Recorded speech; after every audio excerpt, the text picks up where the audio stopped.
Hello, saints and scholars. Welcome back to Theo Life, where today we're going to look at objections to the moral argument.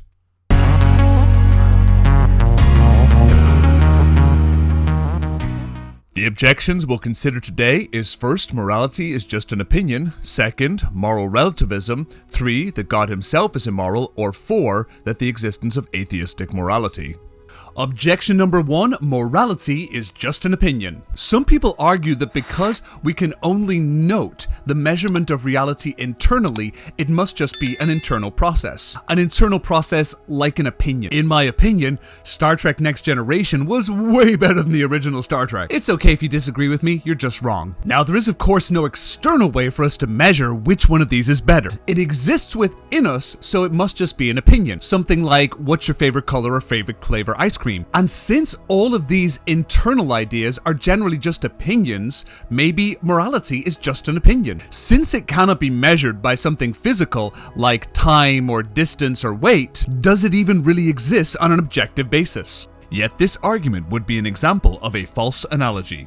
A false analogy is an invalid argument that assumes just because two things are similar in one way, they'll be similar in all ways. An example of this would just because some of our internal phenomenon are subjective feelings, all internal phenomenon are subjective feelings. One is assuming that because something exists internally, it cannot be transcendent. We do not have universal agreement on what is the best ice cream flavor, or which is the best Star Trek. This is true, so it is likely these things only occur internally. Yet just because this occurs internally doesn't mean that everything that occurs internally is always a subjective opinion. Is this all real? Or is it just happening inside my head? Of course it's happening inside your head, Harry.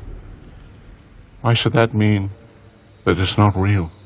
This also assumes that only things that can be measured physically are the only things that are true. This would be a fallacy behind a scientific naturalism. The only things that exist are things that can be proven scientifically. Can you prove that scientifically? We have some wonderful instruments for measuring physical phenomenon, but we don't have many instruments for measuring non-physical phenomenon. Just because we don't have the instruments to measure something does not mean that thing does not exist. The McNamara fallacy thought that whatever could be measured objectively was valuable, and that which could not be measured objectively should always be ignored. Robert McNamara was the US Secretary of Defense during the Vietnam War. Robert McNamara would look at things like body counts of the enemy as a solid measurement of success, but he would not measure things like how those body counts were actually causing the enemy to be more entrenched in their position and possibly causing the war to last longer. McNamara also drastically lowered the requirements for someone to get into the military. His objective thinking was that higher amount of soldiers would be better than a lower amount of soldiers, but ignored the more subjective fact that people who got into the military under these lower requirements were far more likely to be killed in the line of duty. Many analysts believe it was McNamara's inability to look at non-objective information that led to the lengthening of the Vietnam War and its disastrous outcome. Recognition of this fallacy has led to huge changes in how we look at the world. Things like medical care, we now take greater degrees in looking at people's pain levels and quality of life after medical procedures. It's also led to big changes in college admissions that used to always depend on the objective measurements of grades and test scores. Now people are looking at project work and students' attitude and their socioeconomic background as a determiner to how well they'll succeed in a competitive college environment. Therefore, the absence of being able to measure morality does not mean that morality does not exist. The next objection we'll examine today is moral relativism. Some people argue that morals come from culture. Over time, cultures develop preferences and ideas and tradition that become part of their moral fabric. Moral relativists say that there's different morals at different cultures and different times, pointing to the belief that morals are fundamentally relative because they change depending on time or location. A moral relativist might argue, we see huge differences in morals over time. Not long ago, people thought it was right to burn witches at the stake, and even when they'd done that, they thought they'd done a great moral deed. We have found the witch, may we burn her? Now we know that such acts are absolutely barbarous. The fact that people have practiced different morals over time shows that morality is seen in different ways. We see that beliefs change over time, and if morals are changing, it just goes to show that they're relative. To which you may respond, this confuses principle with execution. A principle is the moral stance that people hold, whereas the execution is the method people will use to accomplish that moral stance. Let's take the idea of witches. Do you believe in the principle that those who intentionally harm children should be punished by the law? Absolutely. Someone like Myra Hindley was punished to the full extent of the law, and that was a moral thing to do. Exactly correct. The principle is that anyone who intentionally harms or murders children should be punished to the full extent of the law. Today, we call such people psychopaths and child murderers, and we assume they perform their heinous tasks purely by naturalistic means. Yet centuries ago, people had the same principle. Those who harm children should be punished to the full extent of the law. They just happened to call women who did such things witches and believed they used supernatural methods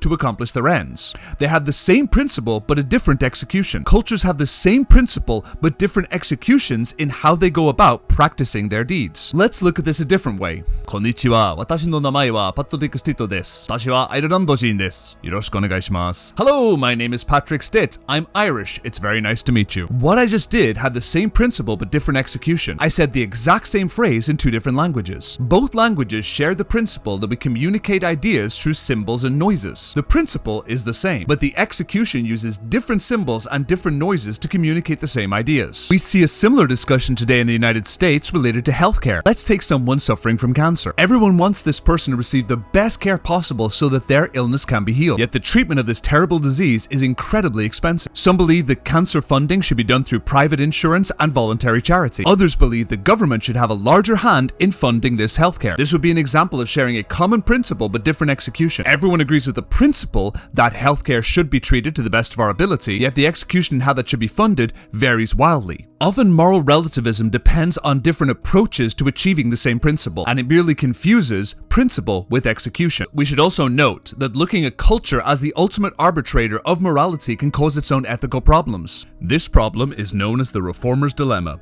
If one believes the culture is the ultimate arbitrator of morals, then no culture could be immoral, as it is the culture that sets the standard, and anyone who attempts to change a culture would be immoral, as culture is fundamentally moral. Let's say you're a moral relativist who believes that morality comes from culture, and your culture believes that systematic racism is acceptable. What would you do? Let's examine three potential responses to this.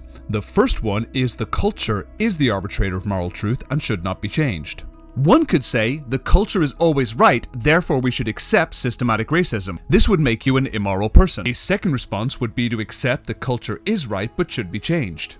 You might say, I believe the culture is always right, but I want to change this culture and fight systematic racism and change the morals of the culture. This position is moral, but it is logically inconsistent. You are stating that the culture sets morality, but the culture is wrong, thereby appealing to a transcendent moral standard which is above culture. The final position would be to declare that culture is not the ultimate standard of morality, and we should reform society to be more in keeping with the transcendent moral law. Many cultures throughout history have practiced absolutely immorally abhorrent acts, and we celebrate the great men and women who stood up against the culture and fought for a transcendent moral code, thereby showing we inherently know that the culture is not always an arbitrator of moral truth, and moral truth transcends culture. Third, let's look at the argument of an immoral God. Some people look at the commandments of the Bible and determine that God is immoral, therefore he is not real. Others may look at the poor behavior of Christians throughout history and determine that God is not real. These arguments often take the form of, I don't believe in a God who would send people to hell. I don't believe in a God who would create a world where children suffer. I don't believe in a God who would command genocide in the Bible. When approaching this argument, it's always good to be a solid listener. People have experienced genuine hurt at the hands of religious people, often Christian people. Often people like this are not arguing a logical argument, they're arguing from emotion. And in such cases, it is incumbent upon you to be someone who sees their pain. This is a great opportunity to be a listener and a healer. Be willing as a representative of Christianity to apologize for the terrible things that have been done in the name of our religion, and be willing to seriously try to make amends. First off, there's a difference between not believing in a God who does certain things and not liking a God who does certain things. Personally, I don't like the movies of Keira Knightley, but that doesn't mean I think those movies don't exist. I merely don't want to participate in them. The question you should bring to someone like this is, are you saying you don't believe in God or you don't like God? Because those are two different ideas. It's a very different argument to discuss God's existence or to discuss God's moral character. It's very easy to show someone that approving of their behavior is not a prerequisite for their existence, just like me and Keira Knightley movies. Finally, on what basis do we debate the morality of God? I don't agree with the morals of your God, therefore I'm not going to follow your God. So this would make you the ultimate arbitrator of all moral goodness. If you're stating that because something conflicts with your moral beliefs, it should not be followed, you're saying your moral beliefs are the ultimate arbitration of good. If you're saying something does not align with your moral code, therefore it is not an ultimate moral code, you're saying your moral code is the ultimate moral code in the world. You're just putting yourself in the position of a transcendent lawgiver. You're just removing God from being a transcendent lawgiver and putting yourself in the position of being a transcendent lawgiver. Therefore, the argument of an immoral God does not really hold water. Let's break down that argument in an experience I once had. I once met with a young lady who told me, well, I used to be a Christian and I really used to believe in God, but once I went to church and the pastor there was a really horrible person and who did some terrible things and stole a lot of money, so now I don't really believe in God. I once went through a very similar process myself. When I was young, I actually had a really horrible math teacher. Her name was Sister Mary, but we all called her Attila the Nun. She was a wicked, cruel, angry old nun who used to love losing her temper and whipping us with a ruler. Patrick, would you draw the blessed circle? My experience with Sister Mary scarred me for life, and now I no longer believe in any form of math. That doesn't make any sense. You're absolutely right, it completely does not. Just because your pastor was a horrible person does not negate the existence and the goodness of God. Just because my math teacher was horrible doesn't mean math doesn't exist. And just because your pastor was horrible doesn't put Jesus Christ back in the grave. Therefore we see, just because we don't agree with the morals of God does not actually change the reality of God's existence. Finally, let's look at the argument for non-Christian morality. Objective moral values might exist, but that doesn't mean we need God. Many atheists are wonderful people. I know lots of Christians who are far nicer people than non-Christians. Even if objective moral values do exist, we don't need God to live them out. To which you may respond, you are absolutely 100% correct. Wait, what? If there is a transcendent law code that exists within all people as Christianity teaches, we would expect all people to respond to morals in a very similar way. If only Christians believed in fundamental Christian moral values, that would be a case that transcendent moral values don't exist. You can make an argument that Christians only behave like Christians because they believe in Christian things. But the very fact that non-Christians adopt Christian moral values goes to show you that all people fundamentally accept a Christian truth even if they're not Christian. This is further evidence that Christian morals are actually transcendent. There are absolutely some incredibly moral people who are atheists and non-Christians. This only goes to show that they have a moral code within them regardless of not being doctrinally Christian. For as St. Paul says, they show that the requirements of the law are written on their hearts, their conscience also bearing witness, and their thoughts sometimes accusing them and at other times even defending them. An interesting example of this would be the Me Too movement.